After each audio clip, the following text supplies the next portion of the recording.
Alright, this is East 1 Chronicles Plus. We saw East 2 earlier in this marathon. This is the, I suppose, prequel, but really the two games that got split in development. I will be running this game as a race with Ghost Kumo and Wolf at the main event in 2 months. Let's get into it. 3, 2, 1, go.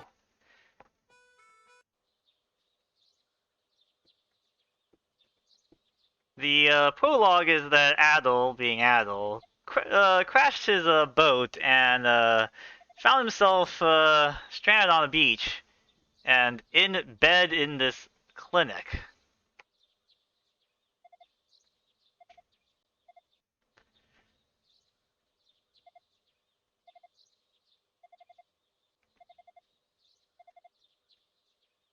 First we get through this little initial cutscene.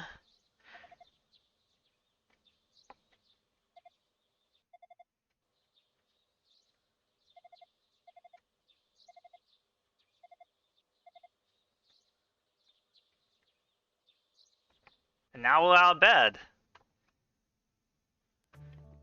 We're out here, Nurse over here talks about various things and not pushing ourselves.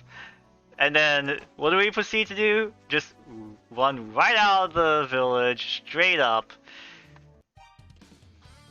Skip the tutorial.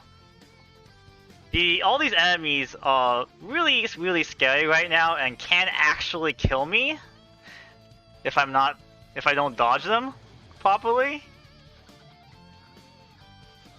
So we go up to Minea over here as first thing and buy some stuff and collect some money.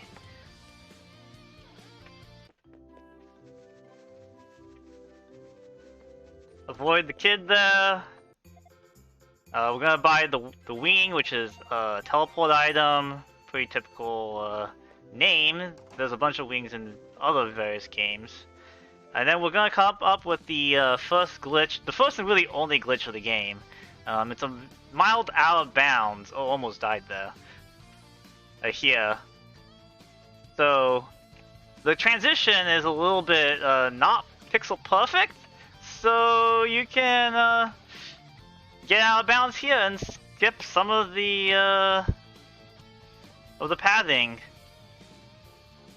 This dog can kill us, and I've definitely died to that before. And we're gonna pick up this golden vase here, which we're gonna sell for a pile of money. But first, before we go sell, we need to go trigger a side quest because I'm a wimp and I don't do level 2 of the first boss fight, which is painfully hard. I'm a wimp and do level 4, but in order to do level 4, we need to get a little experience, and every side quest in the game grants some amount of experience, and that helps a lot so we don't have to grind very much. This is a certain person's wife, and they are talking about how the husband is a notorious sleepwalker. Be careful to not to talk to any of these NPCs. Sell the golden vase. Then we're gonna buy the sapphire ring and another mirror. Then with the sapphire ring, we're gonna return it to this guy over here.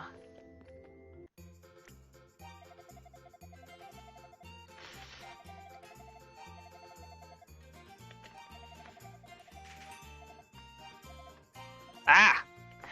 Almost got in trouble with his wife, but with that we got 500 more money net. And with that we need to buy some equipment. This is required even though it's not as useful because they don't actually like reduce damage that much with these things. However, the sword here is more relevant because it does improve the next fight. And there, we used up all of our money perfectly. And now we go to the best NPC in all games. Like, You would expect this person to expo dump us, but instead she just asks us whether we know what's up and whether we're just gonna do the thing. So we're just gonna say we're gonna do the thing. And now we go off to visit her aunt in Zepik village. Actually, no. First we have to do the enable the side quest.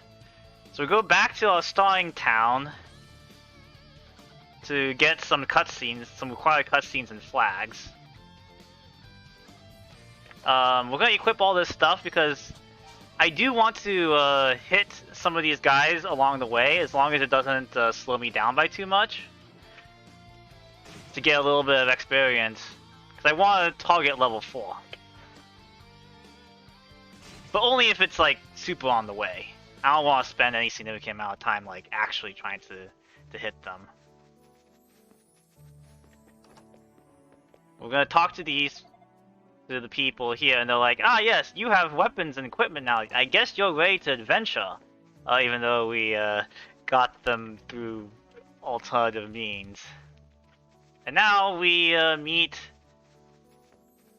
the sleepwalker guy here.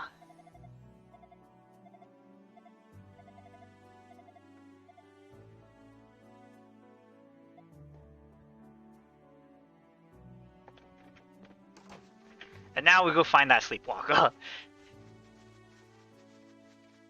Which actually has a nice side effect that we'll see pretty soon.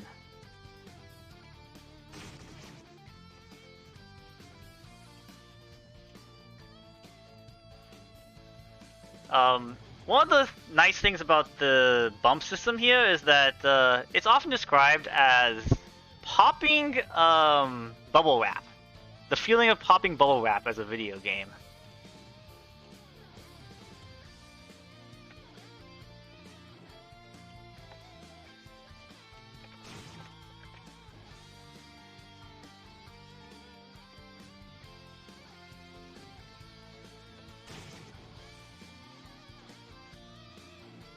Once again, we're interested in grabbing as much experience as we can just on the way, and here we can hear some clashing noises.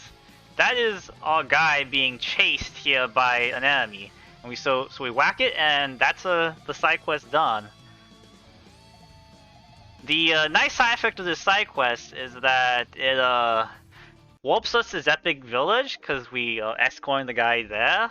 Fortunately, we don't have to actually escort the guy, so we just get warped here, and this gets us a good chunk of XP, and that's level 3 for us. Now we have to visit the ant and get a shrine key here.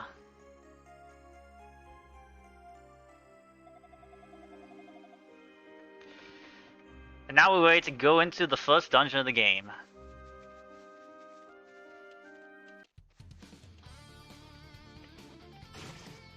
We're gonna whack a few of these guys until we get to level 4. So we're at level 4 now. Perfect. And then over here is the first boss fight. In a more world record run, this would be either done in level 2 or level 1. I am a wimp and I am at level 4. Which makes this fight from being really, really hard to pretty easy. You can actually leave this boss arena accidentally. That would be not good because it completely resets the fight.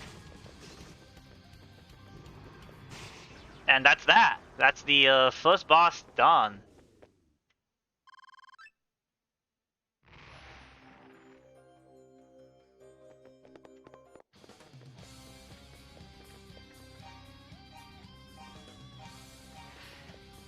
Once again, it's pretty dangerous here. We're pretty under-equipped overall. And we have to grab some keys here.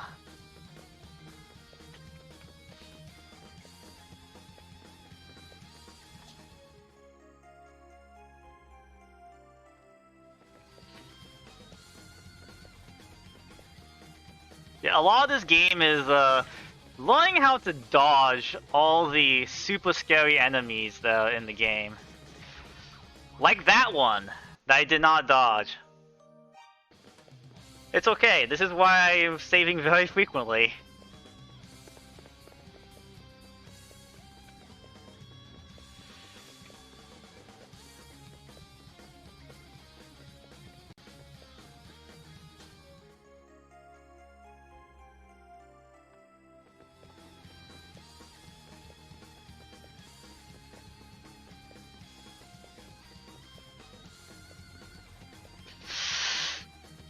Almost got by that guy again.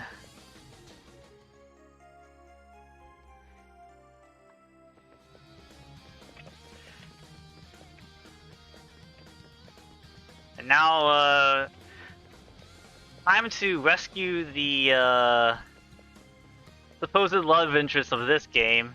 He doesn't really have a stable one after all. His true calling is adventure after all.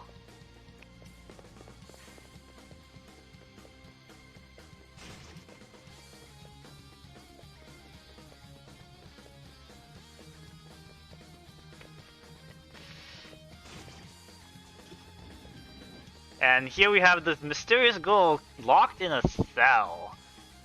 And she's gonna ask to take her back. And there's a glitch here that lets me get extra experience if I cancel confirm really quickly. I think I got there. You can get up to like 3 times the normal experience of that side quest acceptance. And it's just like a little bit of extra XP so we don't have to grind as hard later.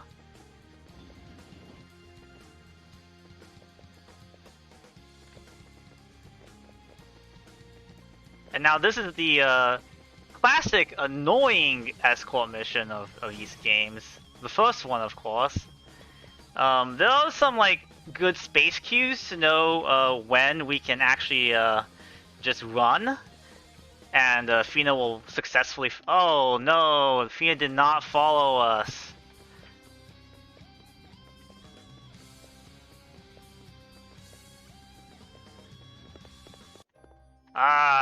I guess I have to do this the hard way. There's a particular spacing that you can have so that Fina follows you through the screen transition, but I did not get that spacing and timing. That time I got there, but that was kind of not the real one.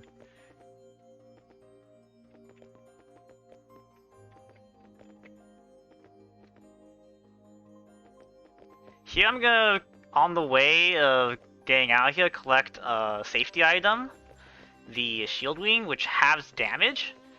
So in our next scary adventure into dungeons that we're not supposed to exist in, I will be less likely to die. There's also some alternative safety that this thing does for us, that comes up way later on. It's more of a avoiding a certain rite of passage of this game. Here I'm gonna whack all these guys so that Fina can't die, because if Fina dies here, it's a game over.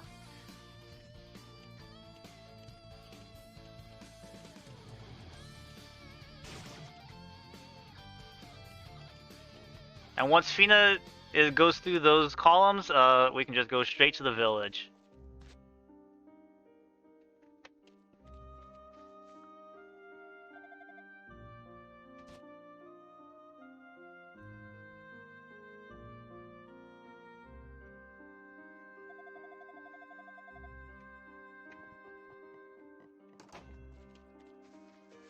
So we left Fina with Sarah's aunt there, and now we go to the abandoned mines. And this is another clip. This one's pretty easy to execute, it's just go like that. It doesn't really save a whole lot of time, but it is relevant. Every second counts.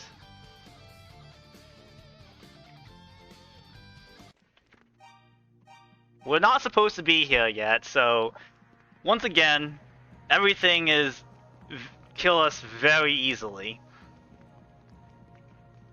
And we're gonna collect 3 particular items.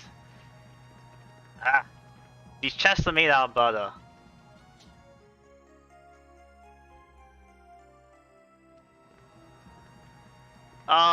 The main thing about the bump system is that you want to hit off-center. Going diagonally actually helps this a lot.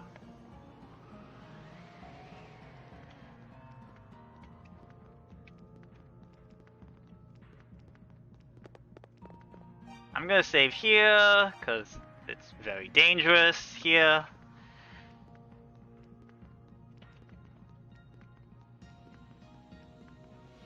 Get the harmonica, a classic of Falcom music choice, instrument choice, as we saw with Trails in the Sky earlier. I need to get my wings, save with the wings, so this part, there's a small... Ah, yeah. Got wrecked. Juke, juke, juke. Oh, got wrecked again. Yeah, this is a really bad positioning for these guys. Because I need to collect this, oh! Did not collect chest, so I have to do that again.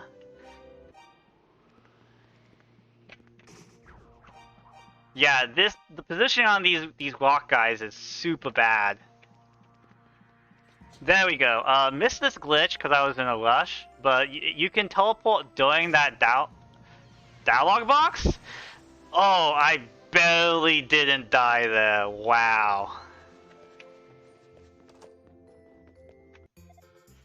Buy another wing.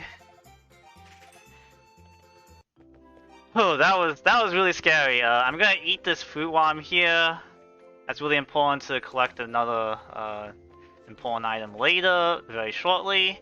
And then we're going to go to a little concert. There's this girl up here. Also with blue hair, looks an awful lot like that other girl we took out of the prison cell? Interesting. I'm gonna let this cutscene rock because you can't actually interrupt it. Like, if you cancel this video, you still have to listen to the whole concert anyway, so might as well just let the pretty pictures flow.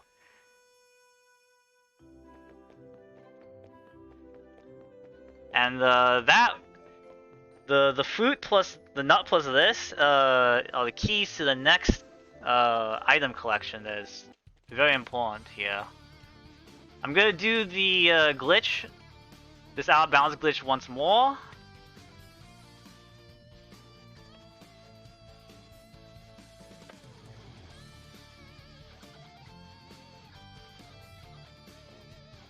It's being a little finicky today. There we go. And then we're gonna exit here and go talk to this giant tree.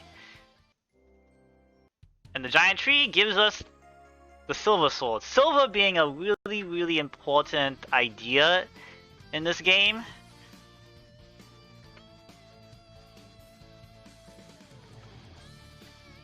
In that it's actually Claria.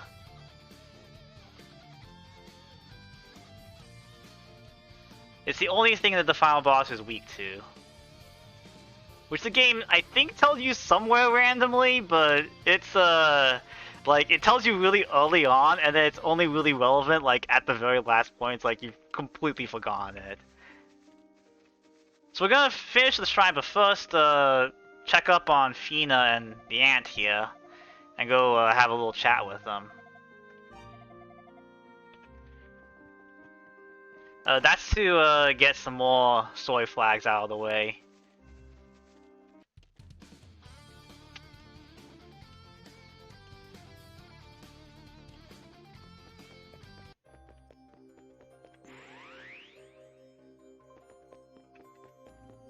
And now we're in the shrine, but like actually way overpowered. Yeah. The infamous moment I'm most known for is coming up pretty soon here.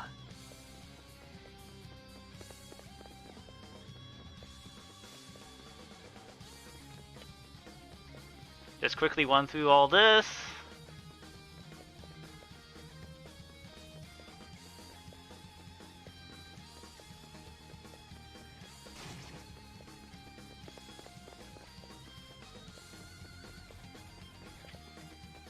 I'm looking to hit level 7 for the next fight, which should be pretty easy. It's pretty easy to kill enough enemies along the way to hit 7, especially with the extra XP from the Sheena glitch.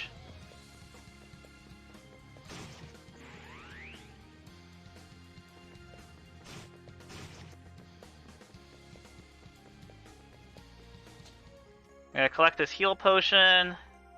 Don't have to do it here, but it is kind of a safety if you do so. The more correct location is later on. Oh, I died. Where did I die? Oh, I died way back then. Okay. Annoying.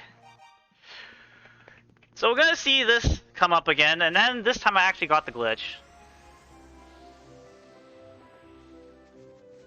Again, things can just kill you really easily in this game.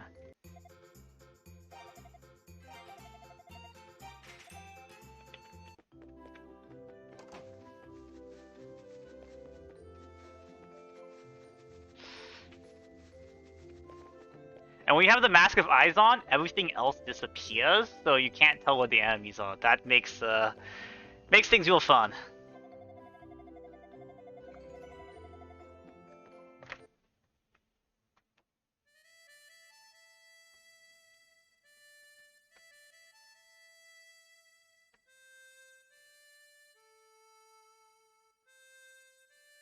I didn't equip the armor ring. That was the problem. I did not equip the ring. If I had the ring on, I wouldn't have died, potentially.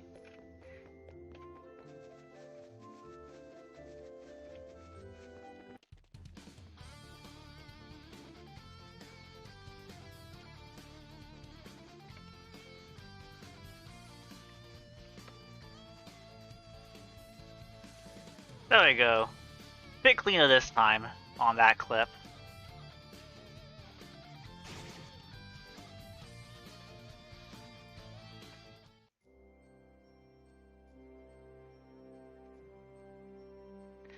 I was planning on equipping the silver shield later, but yeah, it died first.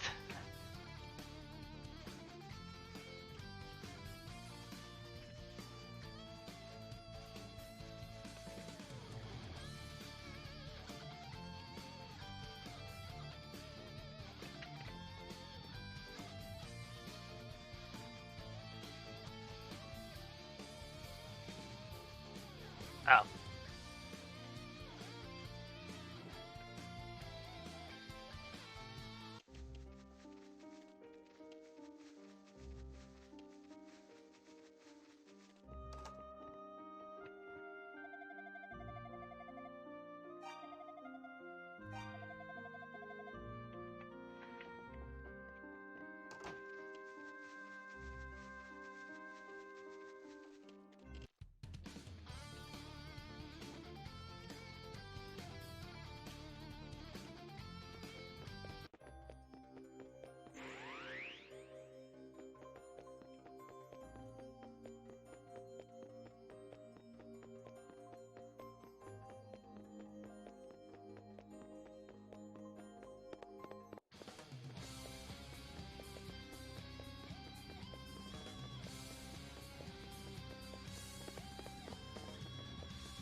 Oh, I forgot something else. I forgot the silver sword.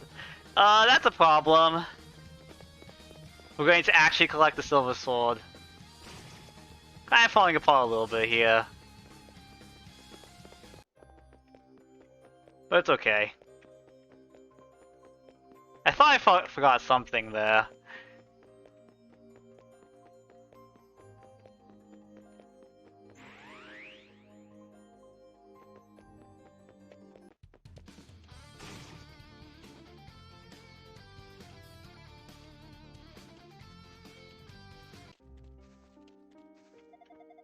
I also just got Corvoed. This is like the worst run now. Oh yeah, the nut. I didn't eat the nut. That was the issue.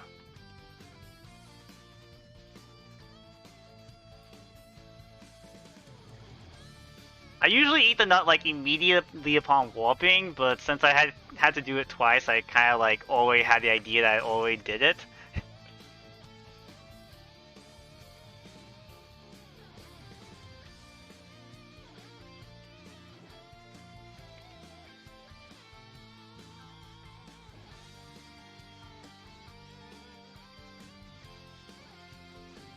Now, the trouble here is I've kind of forgotten where the big tree actually is, the standard way.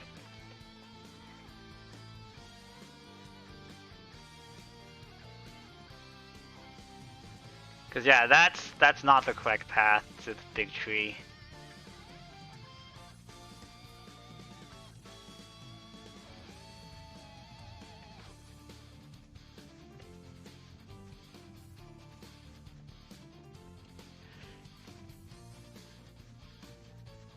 So, this is gonna be weird, but since I actually don't know how to get to the tree the standard way, I'm just gonna do the clip again.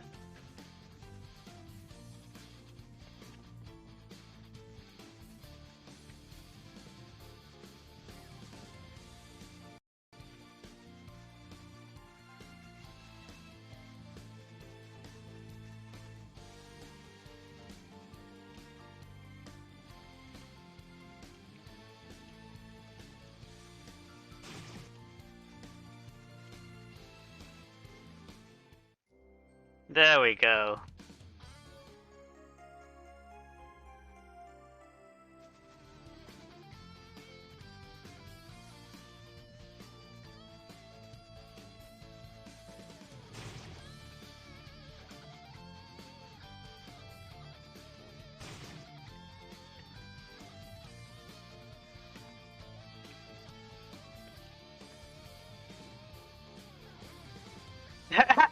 Quasic, you're not wrong. You're not wrong about that.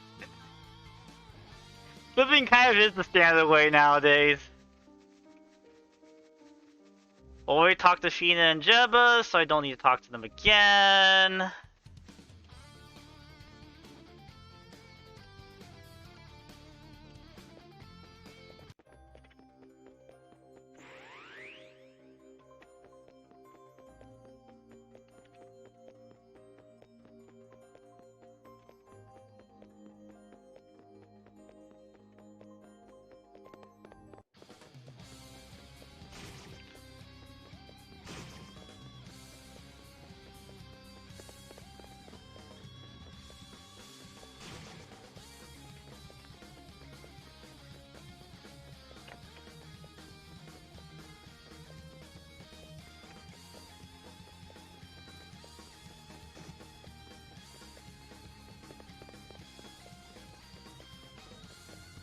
Okay, time to do the shrine stuff again. Get the key. And then I need to get the silver shield and the second key for this dungeon.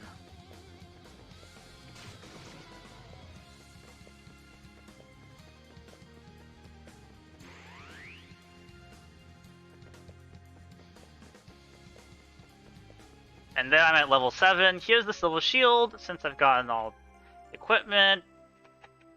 Now I equip everything.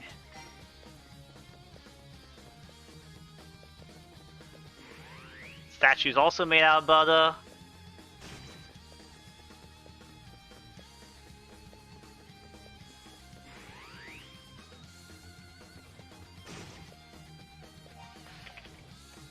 Mask of Ice through this hidden passageway, but don't want to deal with the fact that it's invisible. Collect the key, the second key over here.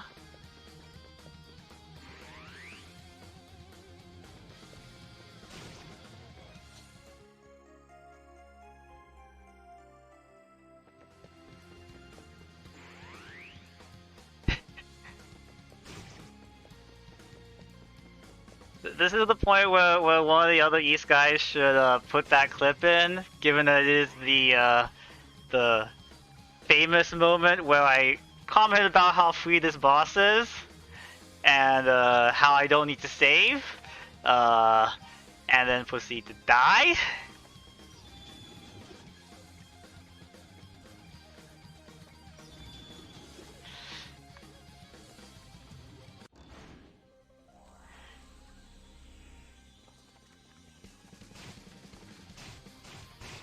There we go. Easy, easy, free! Get the wing out. And then do the wing glitch here to save some time on this chest box. This time we're gonna buy both a wing and a mirror, which comes up much later.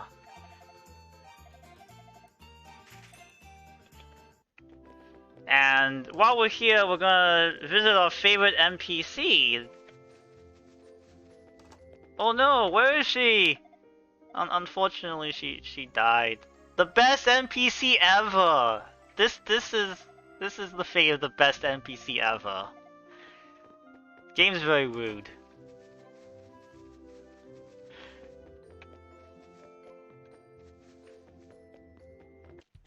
And now we go off to the mines at a more reasonable level and equipment state. But things can still just kill us there. Because this game is very brutal. Oh!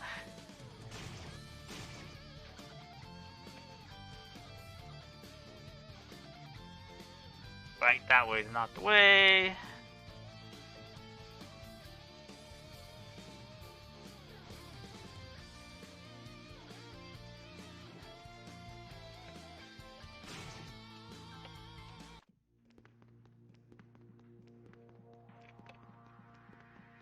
Now the initial floors of this isn't as big of a deal anymore, but the later floors are definitely still a problem.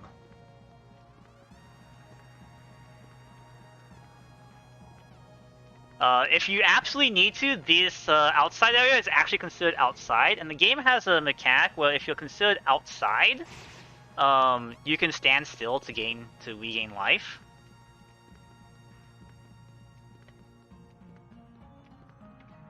Okay, now we're in the deep part, so I'm gonna save again. Because these guys can really hurt. And now I'm level 8, which is where I really want to be when I'm starting the grind.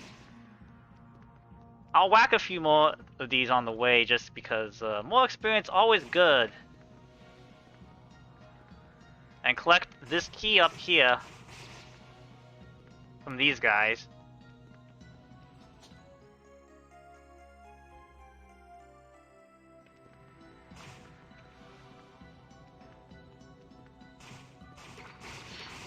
And also kill that guy on the way, and save again, because, again, this place is terrifyingly scary. There's a potion down there if I wanted to have that safety. I'm gonna skip that for now. This is the grind session. There's a particular... So, at a particular location here, you can just go up and down freely without taking significant damage.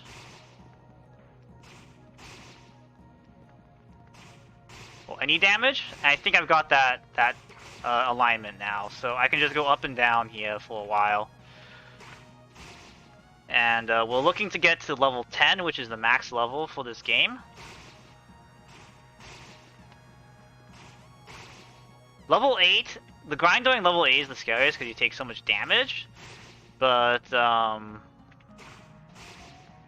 once you get to 9, it's not that big of a deal. And this is another place where the shield wing really comes in handy as a safety. I'd be almost dead without the shield wing here. I lost my alignment. Let me save here.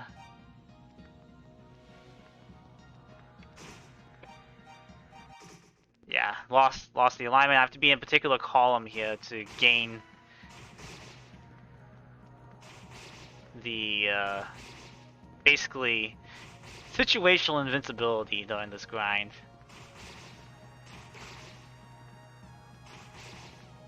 It's like you're naturally in between the two tiles.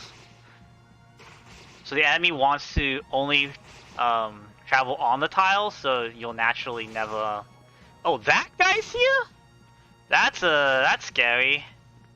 That's something that hasn't happened to me before, actually. That one of those enemies manages to wander up here.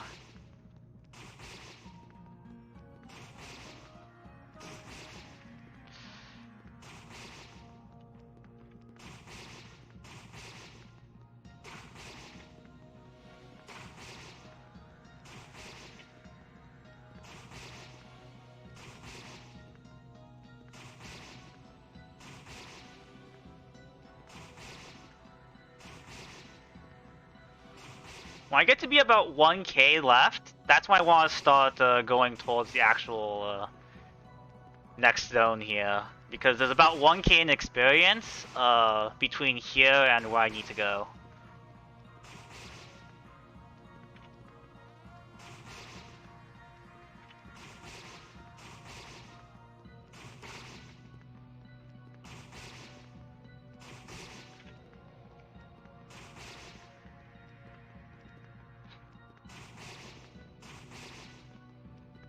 So yeah, now that we're 800, I'm just gonna go to the next stage here.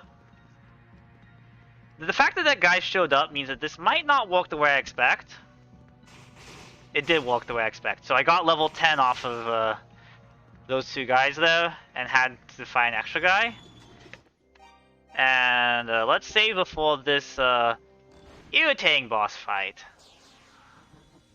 It's super RNG here. He splits up into all these little bats. And then when he comes back together, that's when you have to hit him. Once again, well actually, let's discuss the fact that this game doesn't have the concept of iframes. So if you get caught in this cloud at all, you like just die. You take so much damage.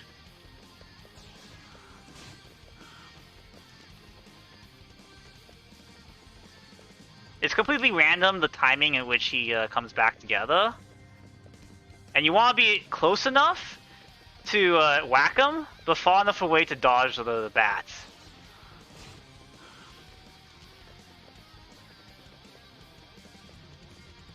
Once you get the hang of it, the boss is not like hard, but it is annoying and does randomly just cost you time for no good reason.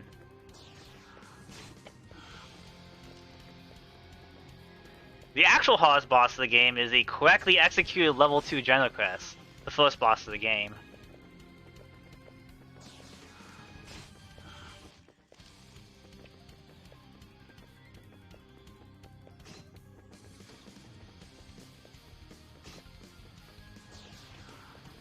I missed that one.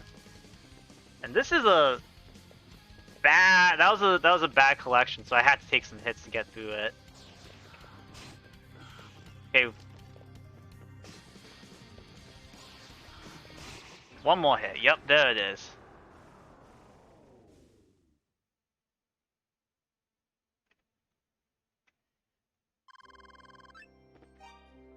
Get the wing out here and then do the glitch and get the last book of East from the outside here. And then we immediately go up to Zepig Village. No need to buy any more wings, because where we're going, they don't walk.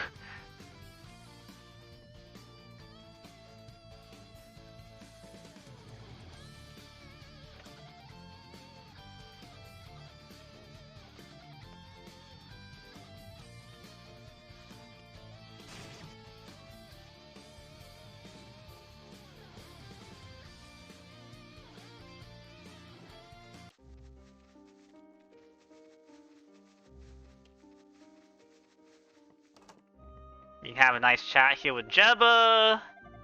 Tell her about her niece dying. And then we're gonna have her read the books.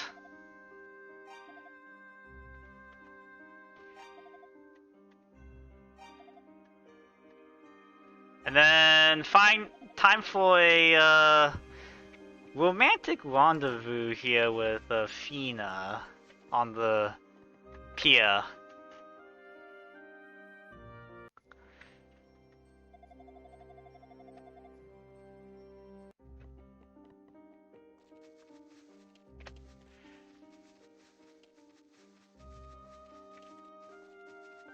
So we exit the town and then get back in to get the final set of flags we need here for story progression.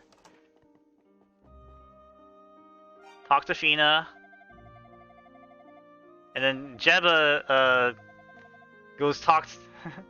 refers to his son here, who is actually the bandit chief for some reason.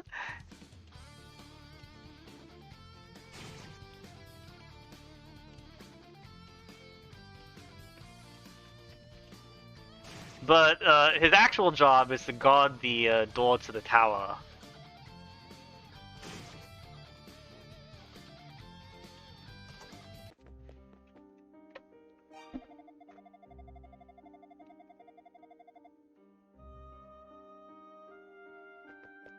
Yeah, what happens if you try to have a wing and go into the tower is Goban here takes it away from you. Because Goban claims that if you try and use a wing inside the tower, you go splat. So these outside balcony segments, there's a correct order of whether you want to go right or left. And the correct order is slightly faster. But I am not gonna bother to remember, so I just always go left. And here we get the heal potion here, which is we do need to pick one up at some point in the game, and this is the fastest place to get a heal potion. Technically, you don't need to pick it up, but doing one particular boss without having a heal potion beforehand is pain. I am wondering if Korzik ever has attempted such a thing, though.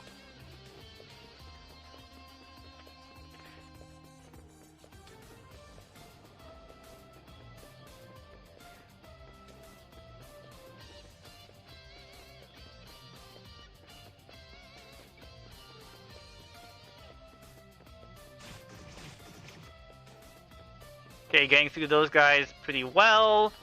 You can sometimes get knocked back pretty hard, and that loses you a little bit of time. Like that.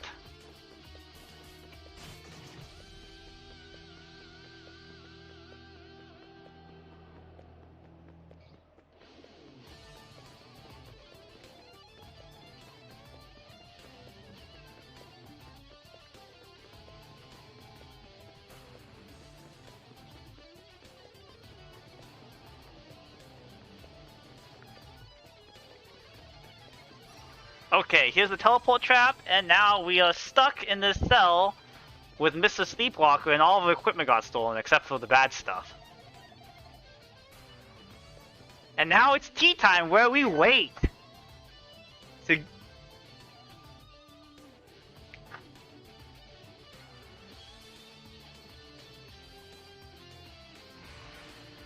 Here's Dogi, the original wall crushing event.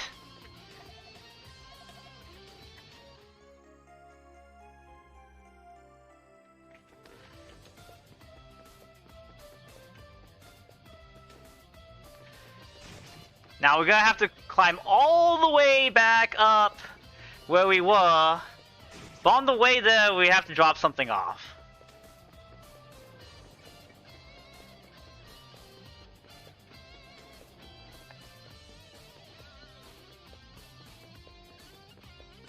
Here, there's an hidden passageway right there. And then we have to listen to this guy talk and talk and talk and talk. This is the main reason why the Japanese version is much faster. It's just this guy, that whole giant text box. In the Japanese version, it goes by like instantaneously. One of the rites of passage of this game is forgetting to equip the necklace and getting caught in the teleport trap again.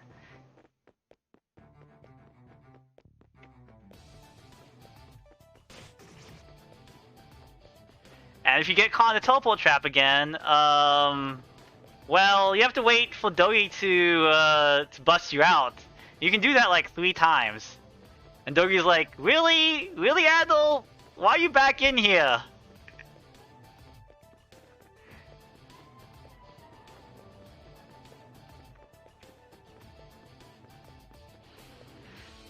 Every time I go through that, the second time around, I'm like, I clench a little bit because I have gone into the teleport trap multiple times in a single run.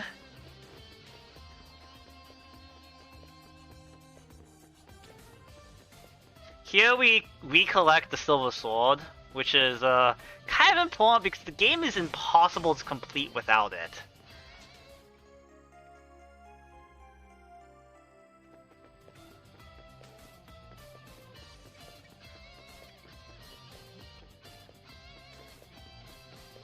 There's our guy Dogi, we don't need to talk to him. We're just gonna run all the way up the tower.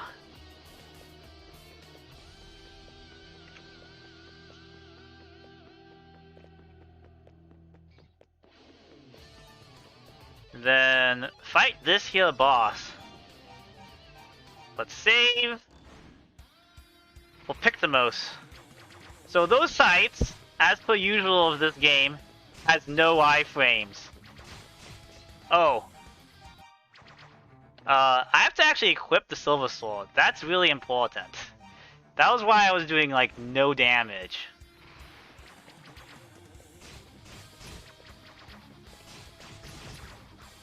Yeah, that's the no iframes there.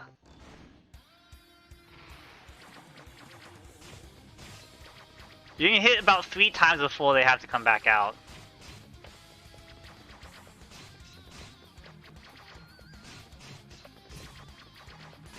There we go.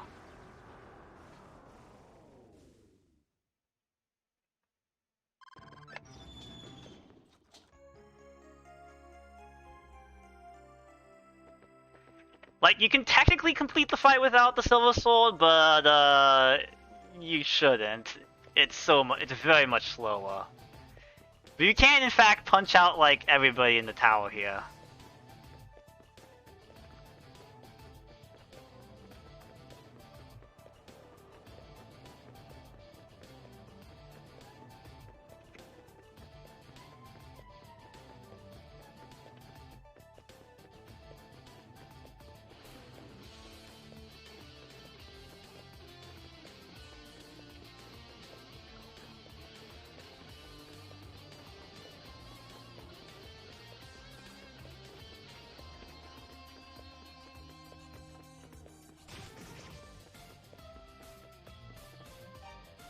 Now we use this here hammer to whack this thing. This is why I claim that Unica's route in Origin is fake when it comes to the Devil's Corridor, which is down here. Because this is the actual solution in the original game, is Hugo's solution of whacking the organ pipe that actually makes the ridiculous sound. Which I find as the actual real solution, so I think that the Yurika's playing of the harmonica was a coincidence of timing.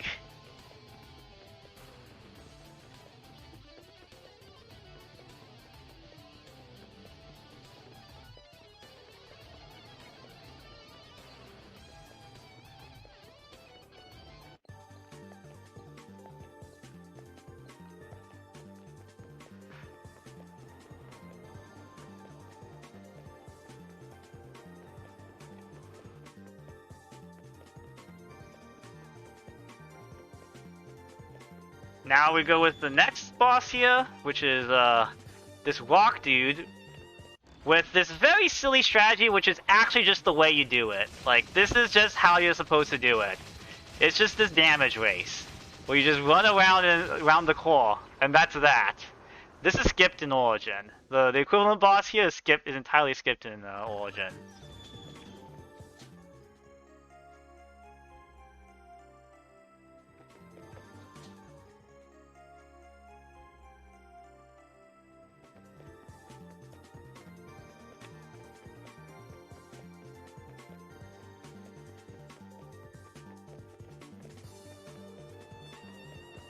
The game knows how much, like, simulates time passing with bosses by making that nighttime now after buying that boss. Now that mirror maze is like pain, because who even thinks about going back into the mirror that you apparently came out of as being the correct path?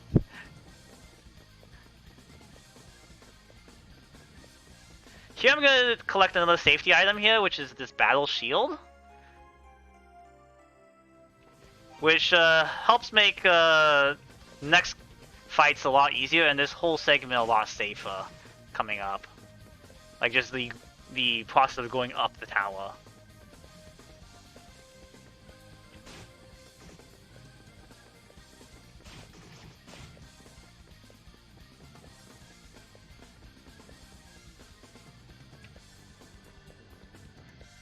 And now we go to the weird sub-tower that's attached to the side.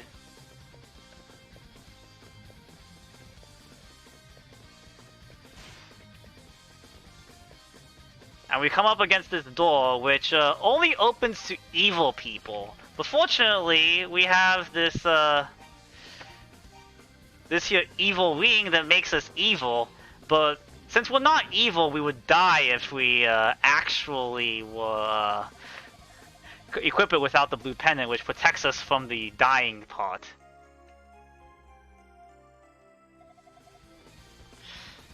And then, now that we're here, let's go read the other 2 books.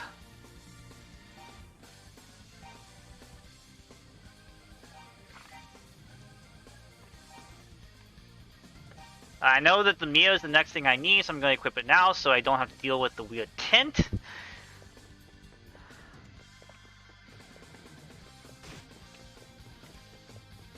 And now we have to go back, backtrack down the tower, because this dude won't give us the key item the first time around.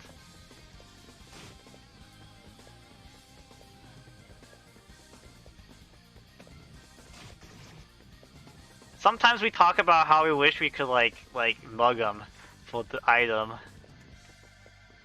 so we don't have to do this big backtracking.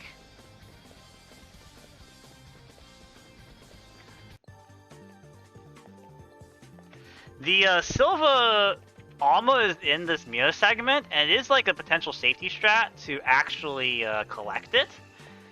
But I'm okay with not doing that this time.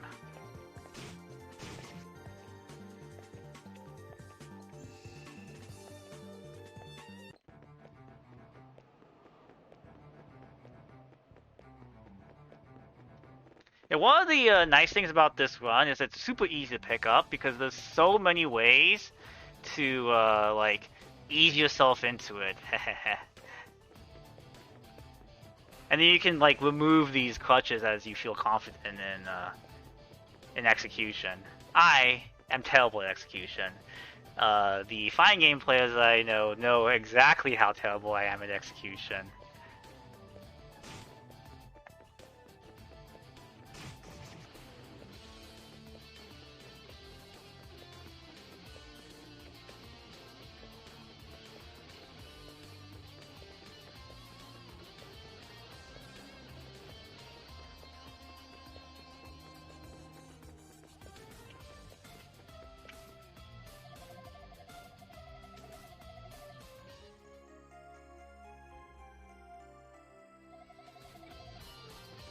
Yeah, you only need the sword to actually complete this game. There might be other versions where you need all the equipment, but for this one, you only need the sword to actually complete the game.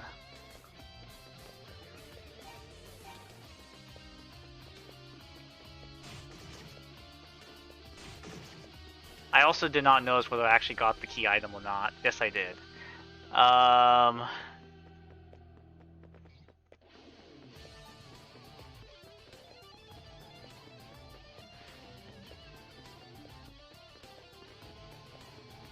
Yeah, the shield and the armor only helps, like, with the damage race, but don't actually, like, aren't actually necessary to kill the final boss.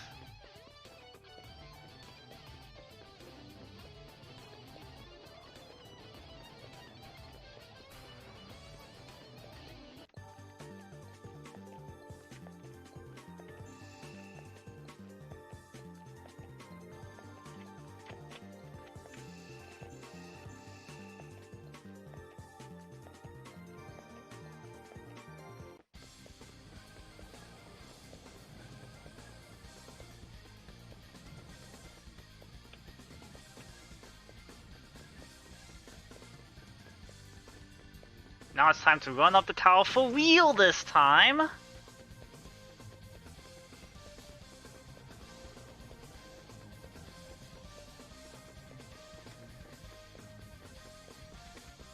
And this is where the mirror comes into play. Like, this was probably really frustrating to anyone who was playing this casually and didn't know about this mirror trick. Because you'd have to, like, lure all these scorpions out and kill them individually, because otherwise you just die because you're forced in this one tile hallway. You actually can brute force it with sufficient armor and shield, at easy mode anyway, but like at higher difficulties you can't even do that. But the Mio just deals with the whole bomb cleanly.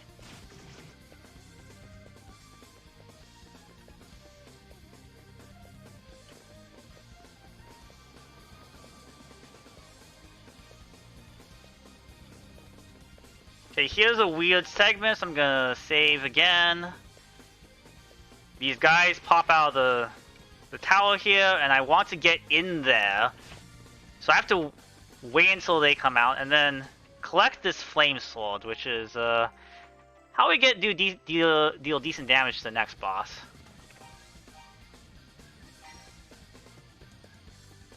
Do not equip the evil wing though, because then you just straight die.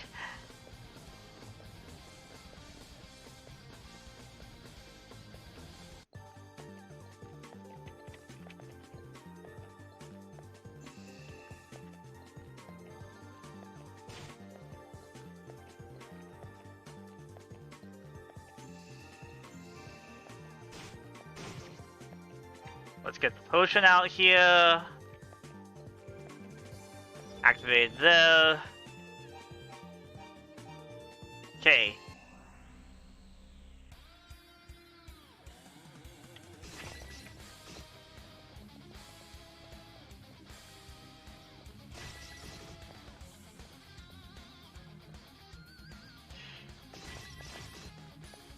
Oh, this is gonna be close.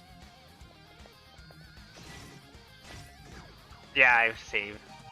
Kill that. That's okay. This is a pretty fast fight overall. Like, you want to do some pretty good damage every time you're stuck in between them.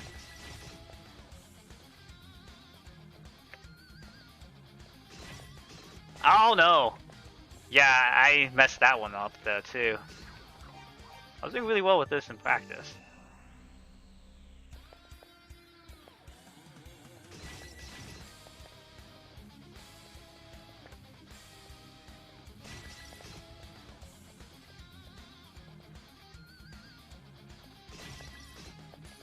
Okay, this should be good enough then.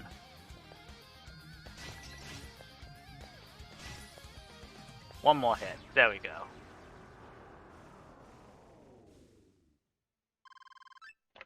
And then we equip the silver sword because that's the only thing that actually works.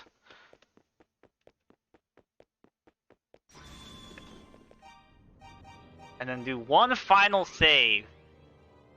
And here's the final boss. Pinball Wizard himself.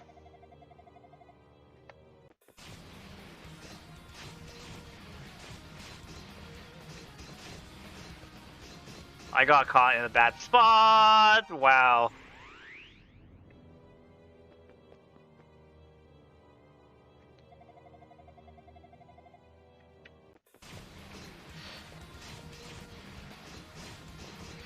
And then here, you should be able to follow Dog Fact there, but I barely missed following him entirely.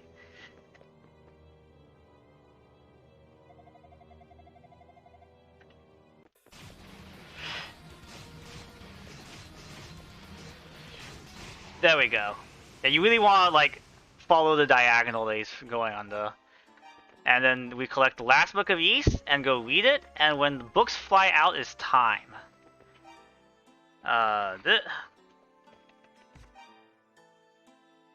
Book of Fact and time.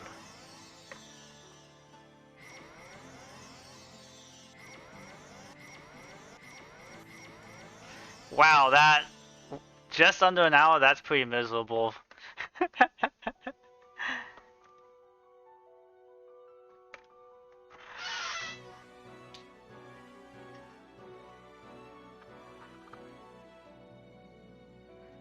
And that is East 1, which I'm going to be racing with Ghost Kuma and Do Wolf at the main RPG Limit Break event in about 2 months. And hopefully it won't go nearly as badly as that one did.